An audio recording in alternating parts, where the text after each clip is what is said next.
Oh wow, I may have bitten off more than I can chew.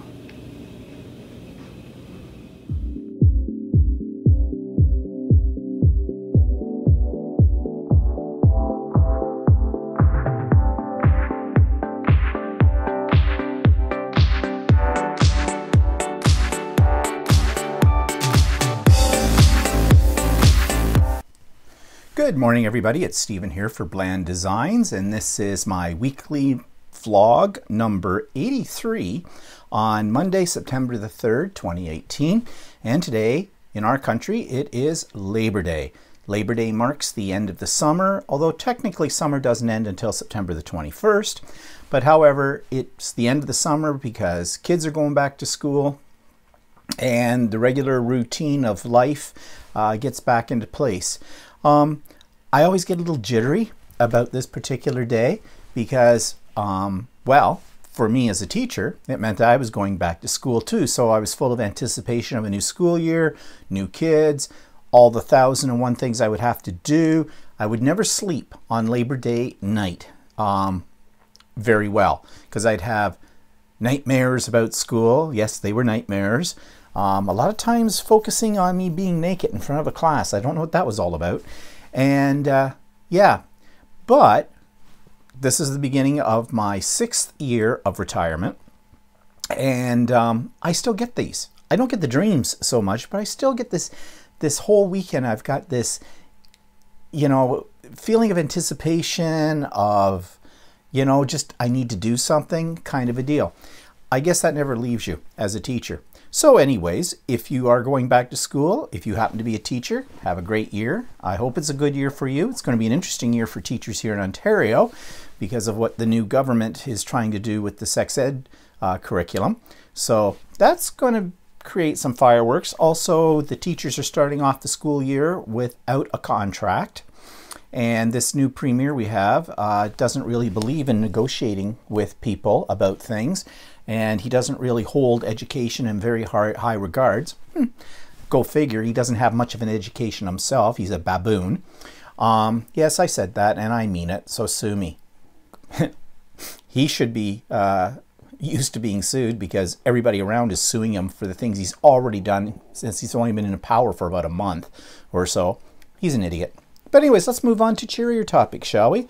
So, have a little coffee. And let's see, what have I been up to this week? Well, I needed a new agenda book. I'm a list maker. I'm a calendar keeper. And I've had one of those day planners that you buy in the craft stores, and I've been decorating it and doing things like that. And to be quite honest, it got a little thick. It was for a full year, but I can't get any more in it because I put all these little embellishments. I was using up some of my stuff in my Project Life stash, actually, for the pages of that. Also, it's a little impractical. So I went online, I found some pre-made forms for planners. I found a couple I liked, so I printed them out and I bound my own agenda book. And this is it right here. It's very simple. That's the back. Okay. Stephen's agenda. I have a laminator, so I laminated the covers and I just printed out these sheets on multiple colors of paper. It's bigger than a pocket planner. I like lots of space to write in. I put in the dates. I've got blanks. A 2-page spread gives me a full week. I thought I'd turned that off. I guess I did not. I can use some of my Project Life cards because I've got a special punch that allow me to punch these and put them in here. So I like to write, projects when I get ideas for things and whatnot. Lots of space in here to write. I'm not married to these headings that are on here, and that's okay. I don't like being pigeonholed, okay, in my agenda, but I need a big one to sit on my desk, opened up like this. I can see what I'm doing at a glance that week, that day, and my thoughts and ideas and things like that, even shopping lists, all in front of me. And those little ones that you buy are cute, but I find that basically you'd spend more time decorating them than actually making it useful. I need this kind of thing. It's useful. That's why I did my own design. So whatever gets you through the day. What else have I been working on? Well, I created a new pillow. You know, I've been playing around with my embroidery part of my new sewing machine, and I love it. And I love this embroidery stuff. Again, it's a machine, so of course I love machines. So I've been, you know, experimenting, knocking off a few embroidery designs on little squares of fabric, but not really sure what to do with them when I get them done. So I thought the other day, I actually watched a Craftsy course where they were showing embroidery designing and things like that, and they had some free embroidery files that you could download to go along with the course. And I kind of liked them. So I downloaded them, created my own little composition, and then decided I would make it into a pillow. Now the reason I did this, and I'm going to show this to you in just a second, is because I'm thinking, incorporating some embroidery into some of my quilts down the road. And I want to see how I could do that. So, simple little project. I had some extra pillow forms laying around.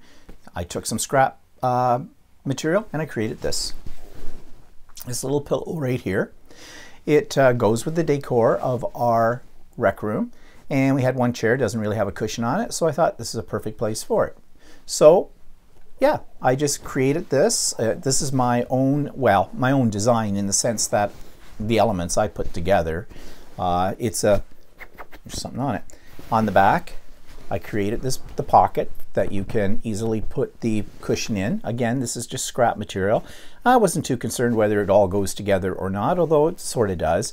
I was just using up scraps for this. But yeah, I think it turned out kind of nice. So yeah, I just downloaded, speaking of embroidery, okay, I'm going to have to turn that off. Okay, sorry about that. I downloaded from an embroidery site, they were having a sale on, and I'm a sucker for a sale, and I downloaded some Christmas, fairly elaborate Christmas embroidery designs, because I'm thinking I might, you know, for fun, maybe make some Christmas stockings. I might do some towels for decorating, kind of a deal at Christmas time. Every year I decorate less and less for Christmas, and many years we're not even here for Christmas because Christmas bah humbug, okay? But don't get me started on that. And I think you've heard me talk about that before anyways. But I thought, you know, for little gifts, sometimes around Christmas time you get invited over to people's places. Well, we used to. Don't anymore. That's sad sounding. But, you know, like, so I take a little hostess gift or something like that. So I downloaded some of these today. It was a good sale. And, well, it was a sale. Of course, I spent more than I needed to, but that's why they have sales, right? That's how they get us. So yeah, to try that. I really like doing the machine embroidery, and I have signed up for a couple of classes in machine embroidery at Ultimate Sewing. They start in another week's time or so, around September the 15th, I think is my first one. So I'm looking forward to that, and I'm sure I'm going to learn a few things I don't know that I haven't experienced yet in my little journey of experimenting with embroidery designs and the new machine. So speaking of making things, I have finished the quilt top for my queen size bed quilt. It looks good. I have to say, I think I did a really good job. Now I ran into one little minor mistake, and it is so big that even if I put it up here behind me, you really can't see it all. So I made this little video about that. I'm actually recording the steps of making this quilt, and when I get it completely finished, which means I still have to do the batting and the backing, I've got to quilt it, and that's going to be somewhat frustrating, I think, on a domestic machine. I'm still experimenting with what I'll do with that, and put the binding on it. So it's not done, but each stage of it I am recording. I'll put all those pieces together, and I'll probably do it as an idiot quilter segment down the road. But here right now I'm going to insert one of those little videos I made that I did right after I finished the quilt top, so you can get a sense of what I'm creating. Okay, so the quilt top is now done, and you can see this is really big. In fact, it's so big, I'm not sure how I'm going to quilt it yet. but we'll figure that out later. But I did have one problem. You see these corners? I ran out of fabric. I cut it according to the directions, but for some reason I was about 3 inches short. So I thought, well, I had more of that other material I used up here in the center, and I made squares, and I placed the squares into the border, which actually I think adds something to it. So that's a deviation from the pattern. Now I have to get batting and backing, do the quilting, and add the binding. So, as I said, I'm pretty pleased with myself on this one. This is probably the most complex, and it's certainly the biggest quilt I've made to date. And I think that brings us up to quilt number 11. 11 quilts in 9 months. Not bad. Less than a quilt a month. I am thinking of taking that quilt to the next guild night. I've joined the guild. I just joined it the other day.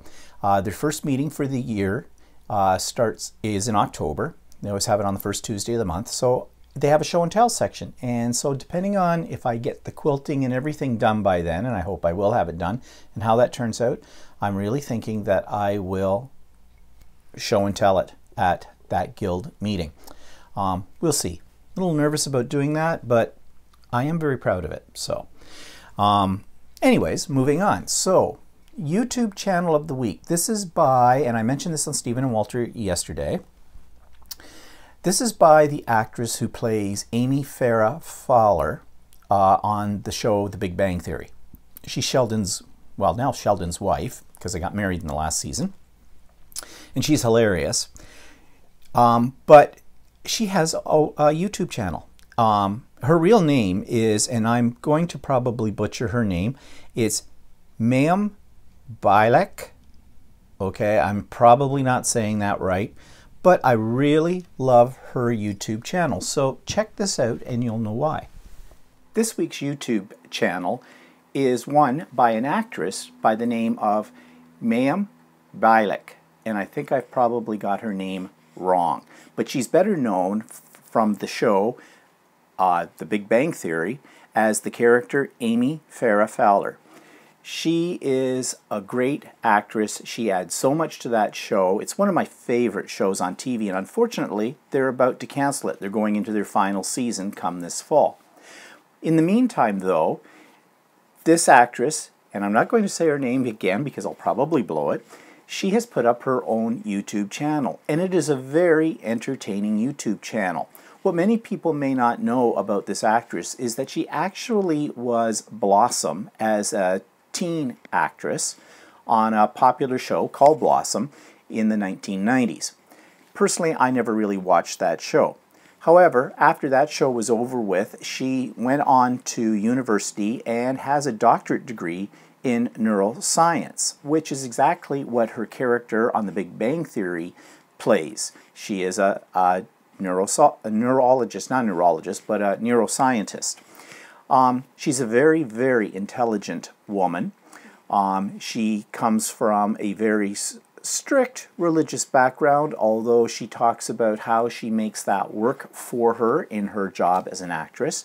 And she talks about being a mother, she talks about being an actress, she talks about life in general. And although this doesn't have anything to do with crafting or quilting, I just find her YouTube channel very educational, very entertaining, and very thought-provoking as well. This is a very intelligent lady. So if you want something a little different, and if you're a fan of The Big Bang Theory, I suggest that you tune in to this YouTube channel. Okay, so in the resource list below, I have a link to her YouTube channel, and it's really worth checking it out. A little different. I don't usually do YouTube channels that don't have anything to do with the crafting world or quilting, something like that. But this one I think is really thought-provoking and entertaining. Also, down below we have the link to yesterday's Stephen and Walter Live, which was a totally different approach for us. We did, if you didn't see it yesterday, do check it out because Walter and I do a craft together during that episode. And I've had a few comments from people who said they really liked that, and we do plan to do more of them in the future. Not every week, but you know, every now and then we'll do another one. So if you have seen that, if you were watching yesterday, or if you watch it in the rebroadcast format, let us know what you think about us doing some more of this type of video. And also if you have suggestions too of what we could be making together that you would like to see, that's always good as well. There's also a link to the book of the week that we're going to talk about in a few minutes, and that's all the links are there. I didn't make any new videos last week. I was too busy with that quilt. I may get around to making some new videos this week. I don't know. You never know. Every day's different for me. Okay, so what's pissing me off this week? Well, summer here in Canada, especially in Ontario, we only really have two seasons. We have winter and construction. And of course, there's all kinds of new housing developments going up everywhere in our area, and there's constant road construction. You can't drive down any street on any given day without running into some form of construction somewhere. And this is wreaking havoc on our cars, okay? For example, first of this past week, I go outside and I'm in the garage and I'm looking at my car. And one of the back tires looks like it might be going flat. Now, it had been sitting. I don't drive my car a lot because, as I call it, driving Miss Daisy, Walter takes me everywhere. Well, we're together, kind of a thing, you know, and he likes to drive. I'm not a fan of driving. I mean, I'm not a nervous driver or anything like that, but, you know, if I could get somebody else chauffeuring me around, thus the reason why I call myself Miss Daisy, and he drives me, then fine. So I hadn't had the car out of the garage probably in about a week, and it's been really, really hot. And I'm just looking at this tire and thinking, is it just because it's been sitting here for a week and it looks a little, you know, flat because of, you know, it hasn't been out? But I got Walter to take a look at it. You know me, I know nothing about cars, okay? If it gets me to point A, from point A to point B, I'm happy. The only way I identify cars is, oh yeah, it was red. I know nothing about cars, okay? And that's okay. Walter knows everything about cars. So anyway, I said to him, does that look flat to you? And he says, oh yeah, that's flat. So he got out his air compressor that he had bought and hasn't used very often, but it's meant to, you know, plug it into your cigarette lighter and you can blow up your tires. So he does that. He went around and checked the air pressure of my other tires, and he said they were all a little bit under. Air pressure? What's that? Okay. Well, I'm not that much of a blonde, but really, you know, I guess I should check them occasionally, but I don't. So he checked it, he blew it up, and he says, yeah, you've definitely got a more than a slow leak in this tire. So off to Crappy Tire, that's what we call Canadian Tire here, to get it fixed. So I go in, and I tell them which tire it is. I mean, we inflated it, it was enough to keep it up so I could get to the Canadian Tire. Arranged it, they said it'd probably be about an hour or so, and I said, fine, give me a call when it's done, I'll come back and pick it up. So I called them. Actually, they did call me about an hour later and said, okay, which tire was it again? Duh. I said, the left rear driver's side. Oh, well, the guy took off the other tire, the left or the right rear passenger side, and when he put it into the water bath, it's bubbling, so the seal is going on that. So I said, okay, that one I didn't seem to have any problems with, but if you say it's doing this, then yeah, you better fix it. Okay, and the other one as well. So she said, yeah, it'll probably be another hour or so, and I said, okay, fine. So yeah, finally got the call, went down, pick it up, paid for it, and the tire that they fixed the one that I originally took it in for, but apparently it was the front passenger, not the back passenger tire that had this extra leak, this seal thing. That's the one they fixed anyways. So now I'm really confused. So I'm watching my tires very carefully to see what's going to happen. But why did it go flat?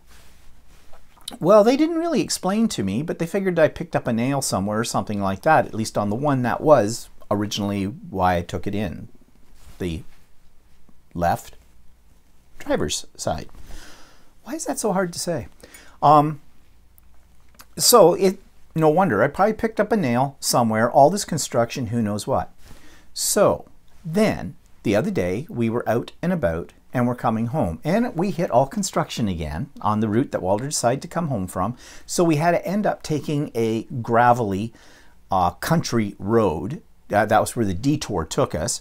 And as we're going down the road, this guy in another car comes barreling down towards us and he's flipping stones everywhere. And when you know, flipped one up, hit Walter's windshield, tiny little crack, and then we heard it go pop, and it goes right across the windshield. Well, not right across, but a good 7 inches. He'd had that windshield replaced because of a similar thing happened. I don't know now, it's been a while since that had happened, but although most of that is covered with your insurance, except you do have a deductible, it's just the annoyance of having to take it in, get a new windshield put in it, and the whole bit. And the whole thing was, if there hadn't been all this bloody construction, and if we didn't have to follow a detour down a gravel road, it might not have happened. Of course, should have, could have, would have, whatever. Okay. So what's pissing me off? We know we have to have our roads in good repair. Okay. But one, why do they have to do them all in a 1 month period? The other thing is, they never look like they've done anything to them after they've been done. Why, when they make a detour, do they have to take you down a country road when there are other perfectly fine roads around? I guess they're going with the, you know, whatever the shortest distance is out of your way, I suppose. At least I'm giving them credit for thinking about that. It's just very, very annoying. And it's one of those things that pisses you off because it really isn't anybody's fault, but you end up paying for it, right? It's just life, I guess, in general. Anyways, maybe a bit of a lame thing to be pissed off about, but to be honest, I didn't have anything else this week to be pissed off about. So I tell you about the car troubles, okay? All right, off that topic, moving on. Product reviews. I got a new stool. Isn't that exciting? Wow, I'm not sitting on it right now. In my sewing room, or dungeon as I like to call it, it's pretty crowded in there, and now that I've got the way I have it set up, I have my what do you call it? Serger.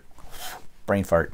A serger behind me, my sewing machine in front of me, and I also have a smaller pressing mat there with a little iron for doing little quickie seams and stuff. And the other day I also decided to put one of my computers, oh, there it goes again. I have to get off my stool to adjust that, and I don't want to get off my stool. So anyways. So as I was saying, I put one of my other computers, I've got a ton of them, one of the ones I'm not really using that much, and I decided it would be good to have that out there because one, I can watch and listen to my podcasts and my videos that from YouTube that I always have, and I like to have those on in the background while I'm working out there. And also I can put my embroidery programs, I can put my design programs for quilts and things all on that computer, and it's in that room where I do all that kind of stuff. So I did set that all up. Problem was what the chair I had. Now originally I had like an office chair, a swivel chair, but that thing was big and bulky, and I couldn't really, with the arms on it and the back on it, I couldn't easily swing around to the table where the computer and the serger are located. So I replaced that with a desk chair, did some rearranging of stuff, and it was just a stationary chair, no wheels, anything like that, but it was still kind of squishy in there. And again, I couldn't swivel around to the other. So I decide, I get this brainstorm last weekend, why not get a stool, right? So we go to Staples. This is what I should have been pissed off with this week. We go to Staples they've got one there. It was on sale. It looked like it would do the job, and all it was a round stool on wheels. It swiveled. It was adjustable in height. Perfect. So I asked somebody for some help. It took a while to find somebody to help me. It always does when you go to Staples.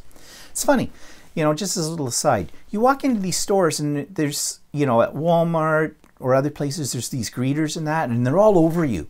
As soon as you walk in, you're not even sure what the heck you want yet. You're looking, and they're all right there. And then when you say, I'm just looking, thanks, they disappear. And then when you do need them, they're nowhere to be found. I don't know. What do they do? Run and hide? What's, you know, the story? Anyways, I finally found somebody, and I said, I'm interested in one of the pieces of furniture over here. And so she had to get me somebody to look after that. I guess she was sort of the manager because she looked like she was an official of some sort there. And I guess it would be beneath her to help a customer because she's a manager. So she gets this young guy, and he comes over and he goes, oh yeah, sure, sir. I'll see what we have in the back. And he takes a picture, which is probably a clever idea, of the tag on it, because it probably had the information, the number and whatever on it. And, you know, I thought, see, that's definitely, I digress again, but this is that generation, you know, the newer generation who were born with cell phones in their hands. And I wouldn't have thought to do that. You know, yeah, that's a good idea, especially with my memory these days. In fact, I've been using the phone more and more because Walter does this all the time too. Like, and I'm on a tangent here, but the other day in my mother's hospital, I'm going to talk about my mom in a few minutes. Are you just shivering with anticipation here about that? And there was a sign over top of her bed, and it listed what she should have in this particular area of the hospital. Now, I'm getting out my phone, and I'm going to go to my notepad and write this stuff down. Walter goes, no. Holds up his phone, takes a picture of it. Duh. Yeah, I got to get more into the habit of that. But anyways, this young fellow takes this picture, goes off. Then he comes back, and he's sitting at a computer. And I'm figuring, oh yeah, you don't have these in stock.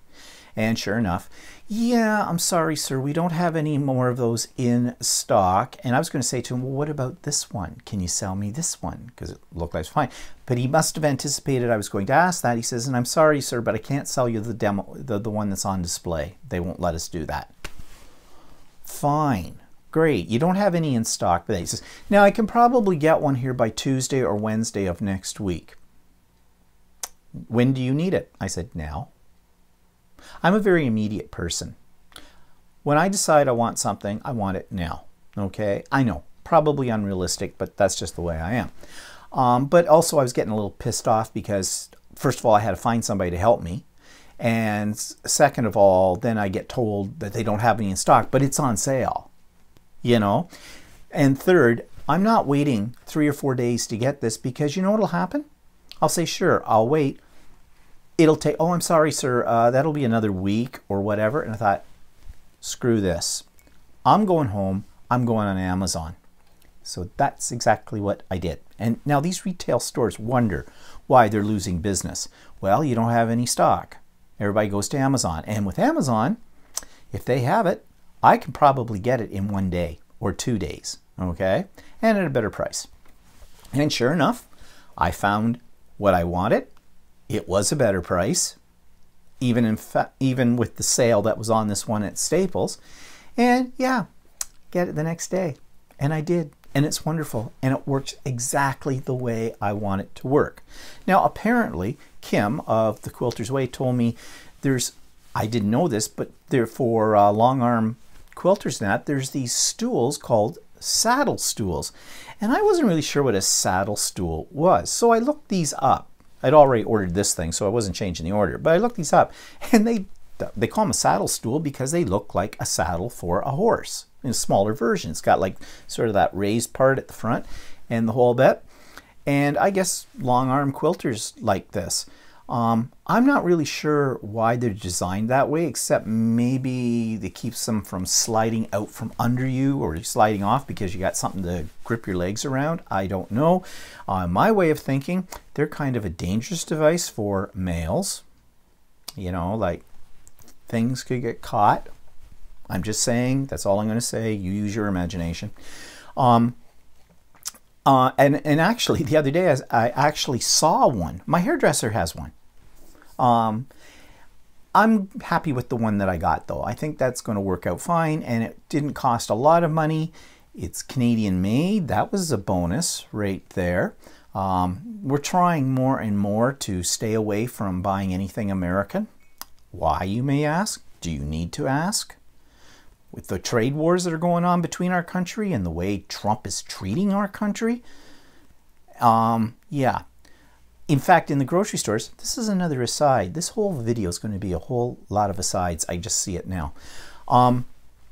In the grocery stores, they used to say product of the USA, like vegetables and things like that. They come from California or wherever. Stores have gotten smart. They've stopped saying where they're from. You don't see the signs that say product of the USA because, as Canadians, we're pissed off with the way Trump is dealing with us. He's a bully. There's no two ways about it. He's a bloody bully. Okay, we have a long fuse as Canadians, and we apologize for a lot of things, but we're not this time. Thank goodness for our Prime Minister, Justin Trudeau. He's not letting the states try and browbeat us, bully us into getting something that's not good for us. So piss on you, Trump. Simple as that. You've met your match. We, to borrow an American expression, we speak softly, but we carry a big stick. Hit him right between the eyes. Anyways, I don't know how I got onto that. Coffee. Okay, so I got that stool. I told you about the embroidery designs. So what's next? Book review. Okay, went into my stash of books. This one is an oldie but a goodie. I don't know how long I've had this, but I've had it for quite a while, and it's called, what's it called? Designing Handcrafted Cards. Now, I am not much of a card maker. I go in spurts, okay? Now, yesterday on Stephen Walter Live, we made cards using jelly plates, and I have a stash of cards from that, and yeah. But at one point, as a scrapbooker, of course, I got into card making, so I found this book, and it's got some really cool ideas. So it's a great little reference. So if you're into card making, and I know a lot of you are into card making, and of course a lot of you are probably thinking about making your Christmas cards and things like that now, because handmade cards take time. This is a great book with ideas for all this. But there's a even better reason why I'm talking about this book today. Books are expensive. When I bought this book, it was $19.99 US, so I paid over $20 for it Canadian at the time. And so I went on Amazon to see if they still have this book available. They do.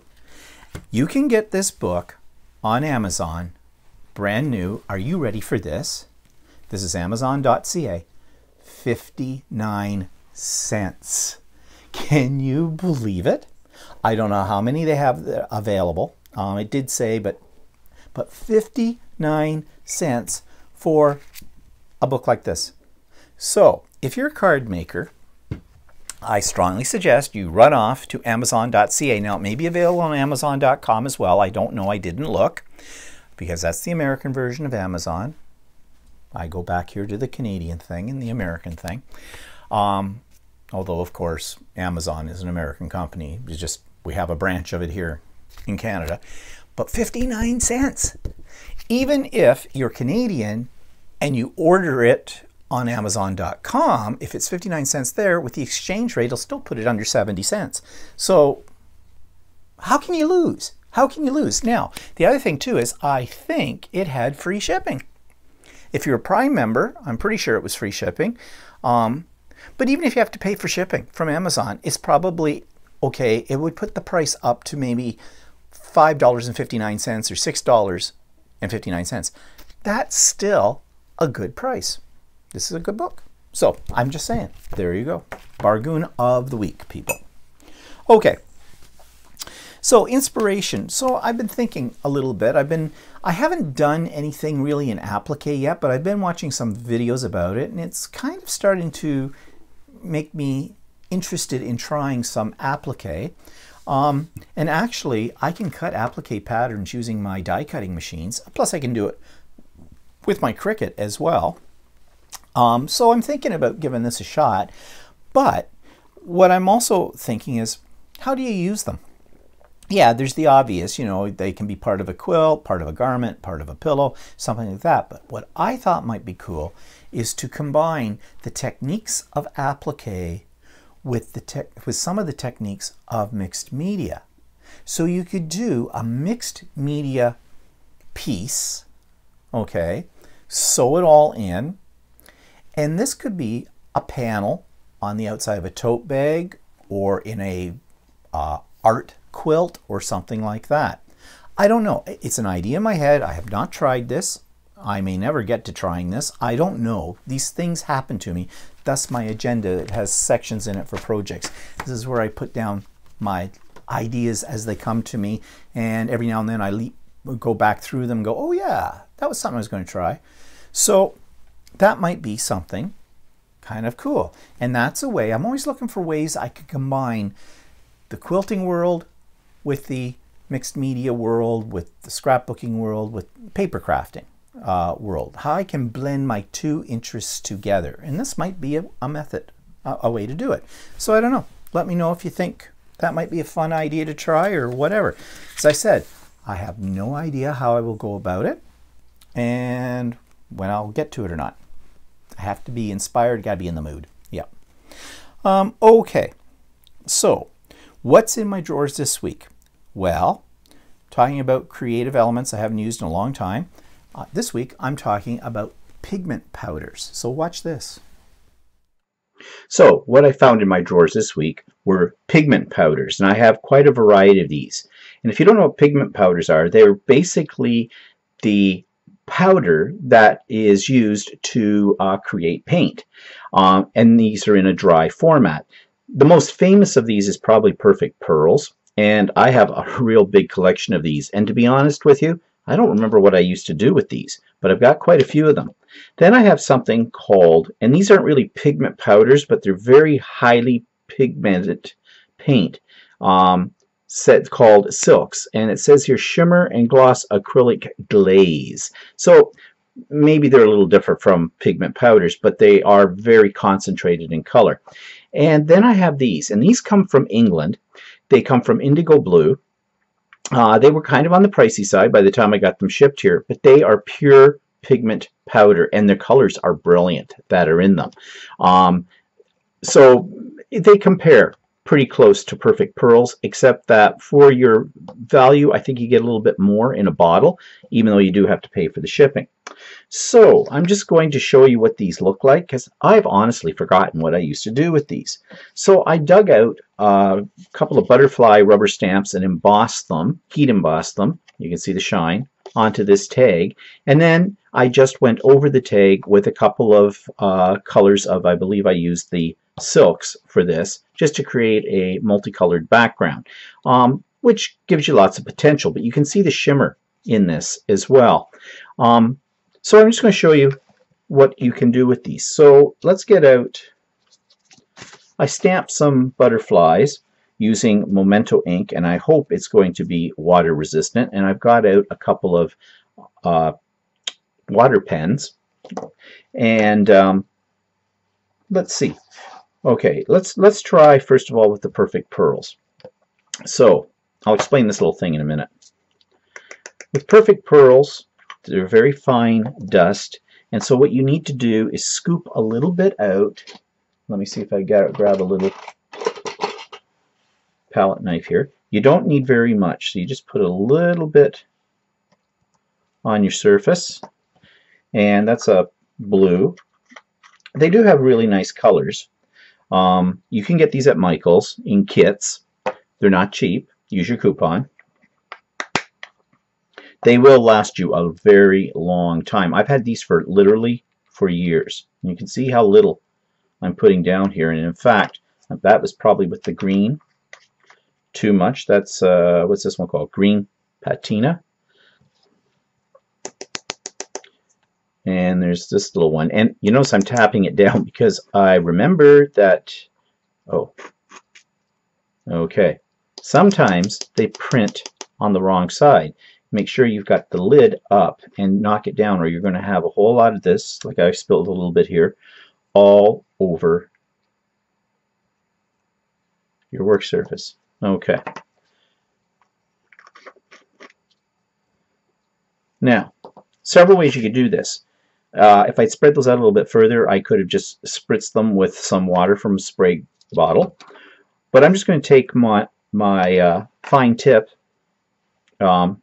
water pen and or an aqua brush. It's just basically water inside here. You can use a regular paintbrush, doesn't matter. I'm just going to get that activated. I'm going to pick up a little bit of the blue.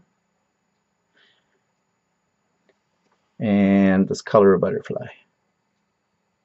So you see, you get sort of a little better than a watercolor effect when you use these. But the colors are much more vibrant, especially once it dries. Just clean off my water brush here, go into one of these other colors. And you can layer the pigments as well once they are dry. And the more pigment you put on, the more color you're going to get. But they are also a little bit translucent, so you can see your image that you stamped below. Now you need to use an ink that is not reactive to water, so not Tim Holtz's Distress inks, because as soon as water hits those, they'll start to run.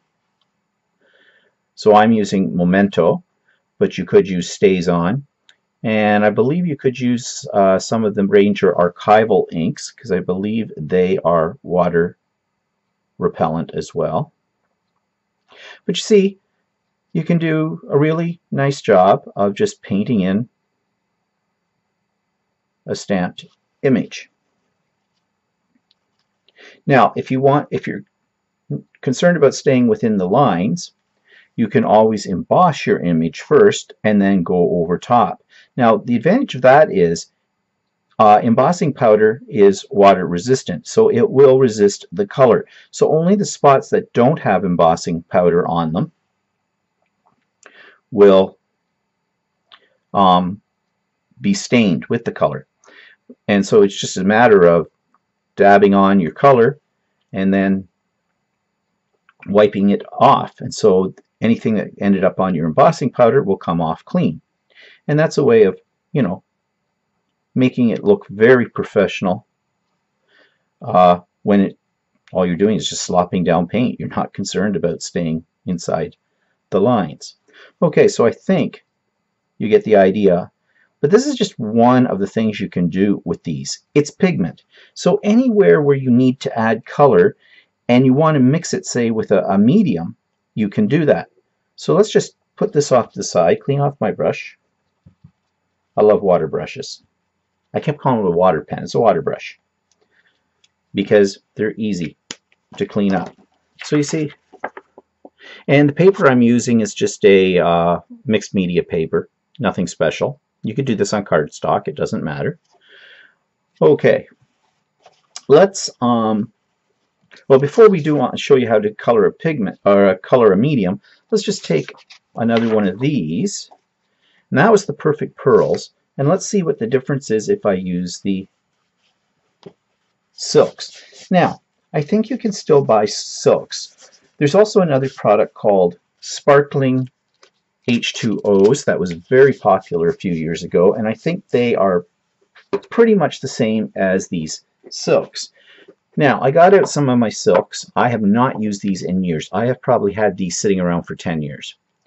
And they did look a little dried up. But unlike some of those products I talked to you before, I just spritzed it with a little bit of water and I got them juicy again. Now you can see there's not it looks like there's not much in these little pots. There was more at one time, but you don't need that much. So again, I'm going to take my water brush and I'm just going to put a little water down in here and mix it up a little bit. But you can see how vibrant these colors are, and they have shimmer in them. Again, somewhat of a pricey product. However, look how long I've had these. Look how little that's way too much on the brush. Look how little I'm actually using.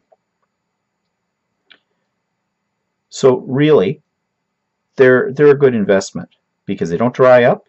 If they do, you can reactivate them, and you use very little. And just let me grab a paper towel.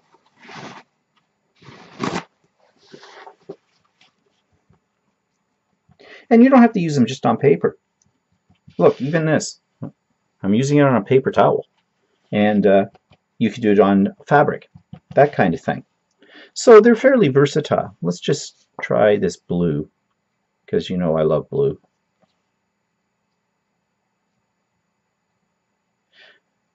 Again, though, you make sure your stamped image is done with a permanent ink, one that is not activated by water.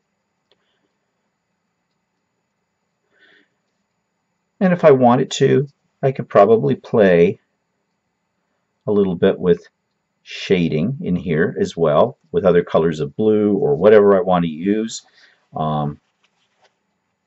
You should let the layers dry first, or you're going to end up with mud, but they give you a nice effect. Okay, so let's put the cap back on these. These were the silks.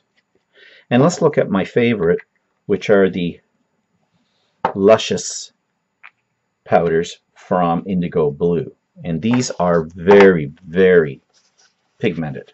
Well, they are pure pigment. And I'll show you. They look like perfect pearls.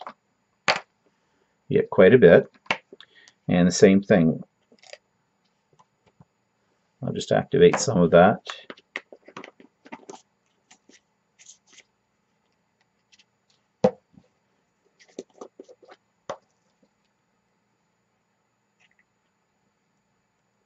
Oops, well, that may be a little bit much, but that's okay.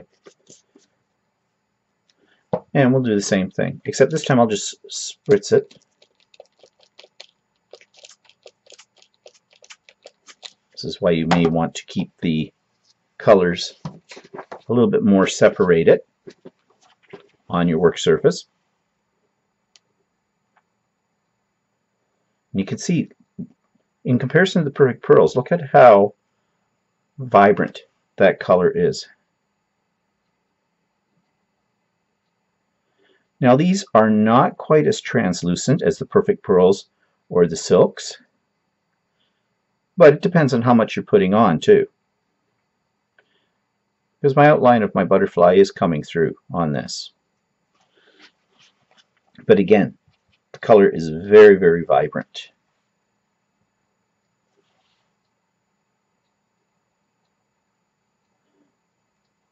I just love these. I haven't had them that long. I think I bought them about a year ago. Tried to get as many colors as I could afford at the time. Like I said, they were quite pricey because you're paying in British pounds.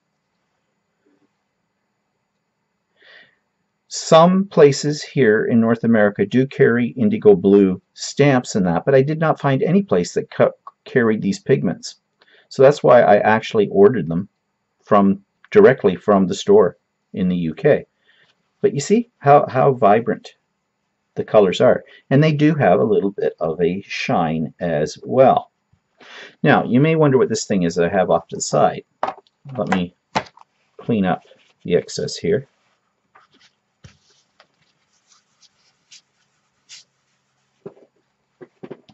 Just clean off my water brush for a minute. Okay, this is a Tim Holtz alcohol ink tray. And the purpose of this tray, if you're using it with alcohol inks, if I can get it open, there we go, is that you can put a couple of drops of alcohol inks in each one of these trays, and when they dry, you just close this up, and then when you want to use them again, you open it up, spritz it with a little bit of water, and they will reactivate. Actually, not with water, with a little bit of alcohol. But you can use this kind of thing as a palette with the luscious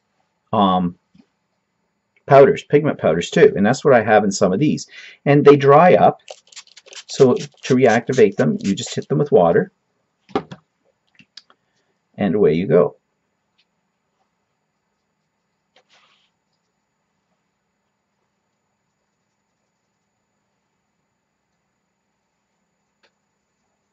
And you see, I still have a lot of mileage in this. So if you don't want to keep scooping them out of the bottle, you just create a little pellet like I've done here.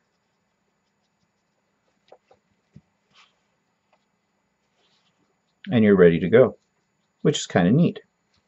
Geez, I should have been playing with these a lot more, because I'm kind of liking this, and I'd forgotten all about how these had worked. And you see, you get sort of a watercolor effect too when you sort of draw the colors down into each other.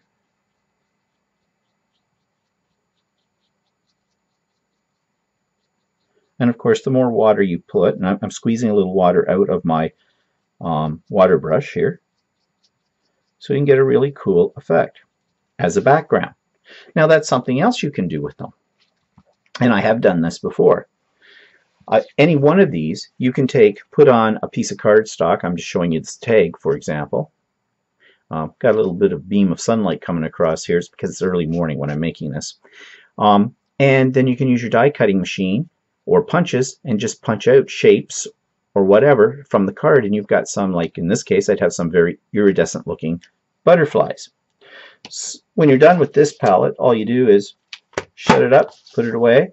That water eventually dries up and you're ready to go another time. Okay, now another thing you can do with pigment powders though is customize modeling paste. Now this comes in various formats. You can buy the Ranger texture pastes, which are kind of pricey in a small amount of these. I tend to use modeling paste that I buy from an art supply store because I get a big jar of it that lasts me a long time, and it's much more economical. So I'm just going to scoop a little of this out onto my craft mat. That is probably more than enough. Now when you're working with modeling paste, make sure that you clean off your spatula, because once this stuff dries, you can't get it off. And put your lid back on too so it doesn't dry out. And then you can take any of your pigment powders. Let's do a little bit, let's use some of the Luscious pigment powders again. And just take a little tiny amount of it and put it right on. And then you can mix it into your modeling paste. And you mix it well because it has to dissolve the paste, and as more of it, or paste, the pigment, and the more that it dissolves it, the more color you're going to get. I'm going to put in a little bit more. That should be enough for my demonstration here.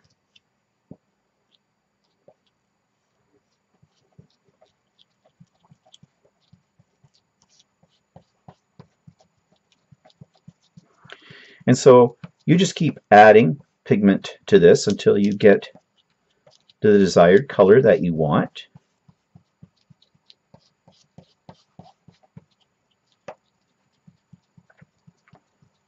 You want to make sure it gets all dissolved in there, that you don't have any little granulars of it. So, you know, be patient.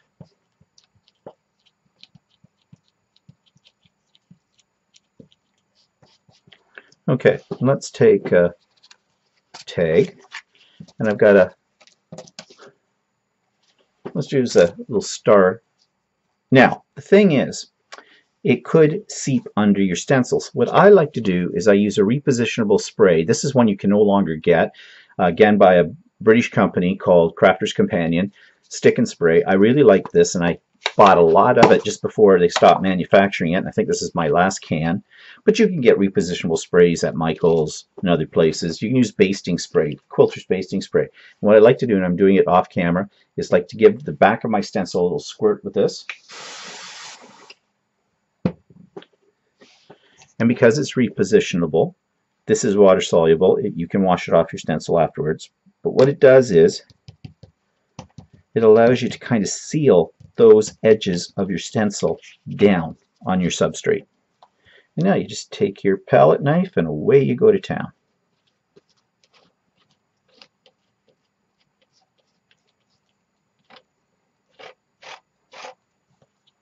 Now, of course, I mixed up way too much for this little demonstration here, but that's okay. And I just need a baby wipe.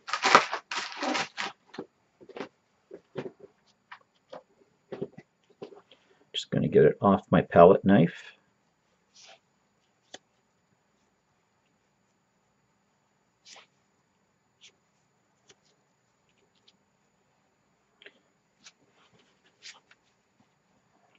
And I'm just going to give another little smooth out here.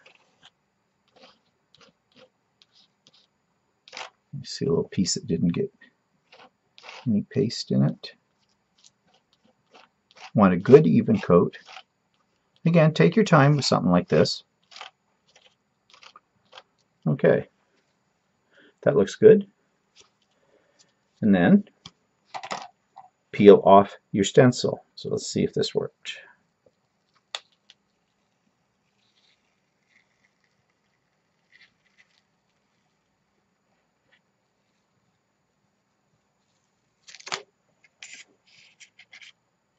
And it did. Now don't worry if your substrate curls up. When it dries, it'll straighten out. But so you see, now that's still wet. I could hit it with the heat gun or just let it air dry. And then what I could do is, once this is dry, I can just take some more of these pigment powders and go all over. Remember I said that it will be somewhat resistant. Well, once this is dry, this will be resistant to color as well. And you can make a nice background. Or you could do the background first and then do this on top of it for a dimensional effect. So, in my drawers this week were pigment powders, something that I had kind of forgot about, but are kind of fun to use. And just add another medium for you to work with when you're doing scrapbook backgrounds or tags or cards or mixed media projects. So that's this week's What's in My Drawers.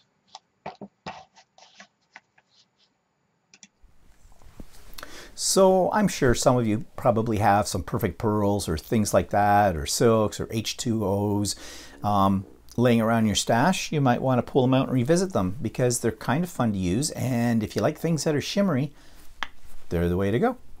Okay, so update on my mom this week.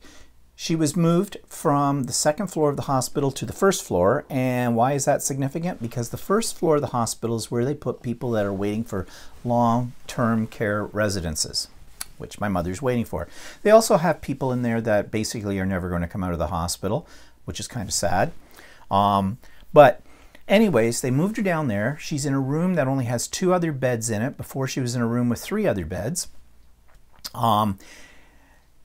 It's a little nicer environment down there. It's more like a nursing home. They have activities down there. I hope she will take advantage of these. I've said to her, Mom, take advantage of these activities. I'm sure they'll come around and say to her, you know, Mrs. Bland, would you like to do this?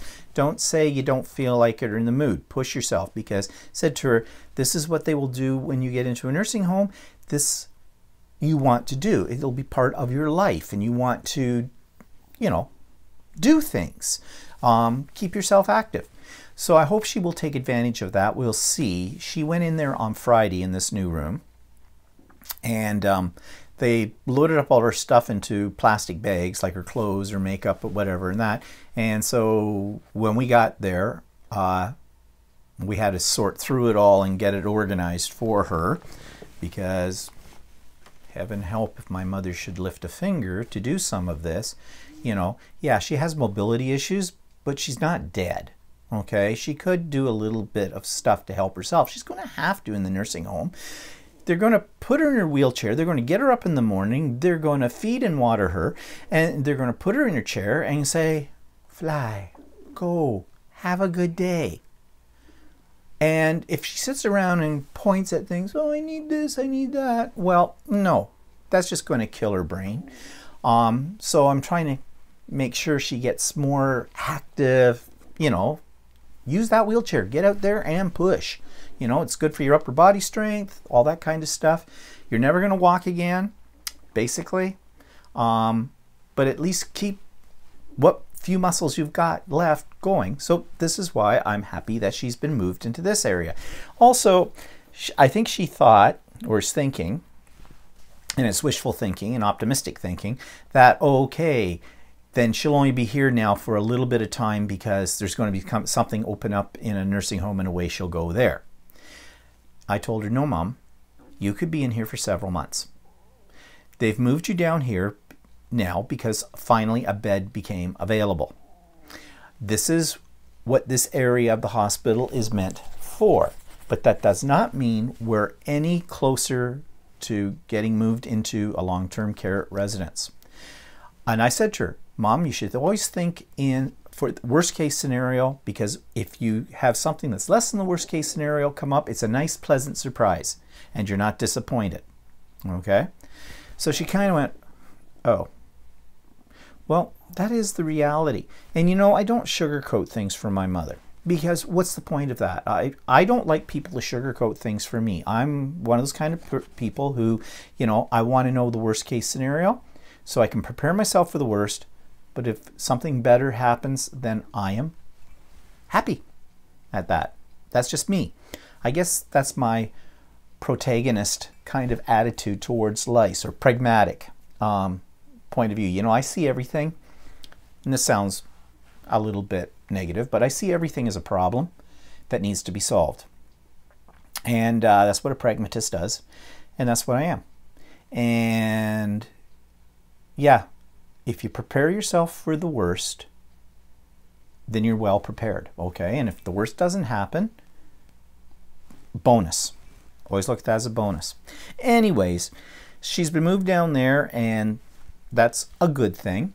And one of the nurses that works down there is actually the daughter to a friend of mine. I haven't seen this girl since she was just wee high, kind of a thing. But anyways, my friend has mentioned that my mother is in there, and I've given my mother the name of this young lady because, you know, it doesn't hurt to have some, you know, more personal contact with the people that help you. And the nurses are wonderful there too. I mean, they're very personable. You know, they're hardworking. It's a hard job, but they must have a special talent, I guess you'd call it, to work with people like my mother. You know, I couldn't do it. Just not in me for that kind of thing. The other people in this room, I think, are not in great shape. My mother said, well, my mother got real haughty about this. The person sitting in the bed across from her or something, there's a curtain separates them, kind of a deal in there. Well, I said hello when I got here, but they didn't say anything to me. They just didn't even move. And then my mother says, what's that gurgling sound? And I said, Mom, the reason the person didn't acknowledge you when you came in is because this person has a tube running into them somewhere. That gurgling sound you hear is drainage. This person is in pretty bad shape. And I don't think the person is really conscious of their surroundings right now. Oh, yeah. So the next thing I'm going to hear is, I couldn't sleep last night because all I heard was that stupid suction tube. Well, Mom, you know, yeah, I guess you can get used to it though. I mean, you've had people who sing in the middle of the night in the other room. You had screamers. You had all kinds of disruptions in the other room you're in. So actually, this is a little bit of a, you know, upscale from what you were in before, kind of a deal. Nothing is ever going to be perfect. And I keep telling her this because when she gets into a nursing home, she's going to be in there amongst people that are, you know, have dementia, wanderers, you know, people who are suffering from some, you know, mental incapacity, whatever, in the whole bit. So yeah, not the most pleasant environment, but what can you do? My mother has her her sanity is still there. There's nothing wrong with her brain, but she basically put herself in a situation when she decided that she wasn't going to walk anymore, because that's what did it. She just refused to move, and her muscles atrophied. Well, you've heard the story. I don't need to go on about it, but you know. So anyways, she's been moved, and my sister and I and Walter and my sister's husband, John, were going to meet up on Wednesday over at my mother's apartment and just go through my mother's stuff and decide what we're going to do with it, and then present this information to my mother to get her approval or her ideas and things from it, and we go from there. And as I said last week, it's kind of sad that we have to do that. It feels like a death, but it is what it is. It's got to be done. Okay, let's get off my mother, shall we? What's coming up? Nothing much. Nope. Next weekend? Nope, nothing. I don't know. I'd like to go somewhere. I would like to get away. Traditionally, we've gone away since I've retired, usually in September, October, or something like that. This year, we kind of got to stay close to home because, you know, we got to look after my mother, that kind of thing. So, I don't know. Maybe a weekend, something. I don't know what's happening, but I think Walter's getting a little antsy too about this kind of stuff. So we'll see. So nothing really coming up. However, as I said at the beginning of the vlog, it is September 3rd. It is Labor Day. Tomorrow school starts. Well, there is a school in our area. It's an elementary school. It's in the separate system, the Catholic system. And last year or 2 summers ago, they have a board, a letter board outside of the school, you know, for announcements and things like that. And someone screwed around a year or so ago with the wording that was on there. They got into it, and it was supposed to say school starts or something with a date. Well, they moved some of the letters around so it read school tarts. We thought that was hilarious, especially with it being a Catholic school. Okay, there's a ton of jokes about this kind of thing, I'm sure, that you could come up with. And I wish I had taken a picture of it, but I didn't. Well, this year, someone screwed around with the sign again, and I did take a little video clip of it so you can share in the humor. Well, you know, it's been a long, hard summer here in Ontario with buck of beer and with weed just around the corner being legalized. The Catholic school is preparing because they've got a fortnight detox. Begins this Tuesday, which is the first day back to school. Glad to know they're looking after our young people. I posted that onto Facebook and I put, yep, summer's over, kids, time to sober up. So, and there's been a lot of other puns that people have written underneath that as well in Facebook. So anyways, that's kind of a fun way to end off the vlog this week. And Stephen and Walter live this coming Sunday, 4 p.m. Oh, actually, it will not be at 4 p.m. I'm teaching, oh yeah, that's coming up. I forgot about that. I'm teaching an art journaling class on Sunday. We're starting back into them again. We took a little break for the summer. And so I'll be doing that on Sunday. So that means that Stephen and Walter Live won't be at 4 o'clock. It'll be at 5 o'clock Eastern Standard Time. Because I won't get home until almost 4 o'clock or a little thereafter. So, Stephen and Walter this Sunday, 5 o'clock as opposed to 4 o'clock. And I hope you have a great week. And if you're going back to school, either as a student or as a teacher, I hope it's a good startup for you. So, we'll see you next week. Bye-bye.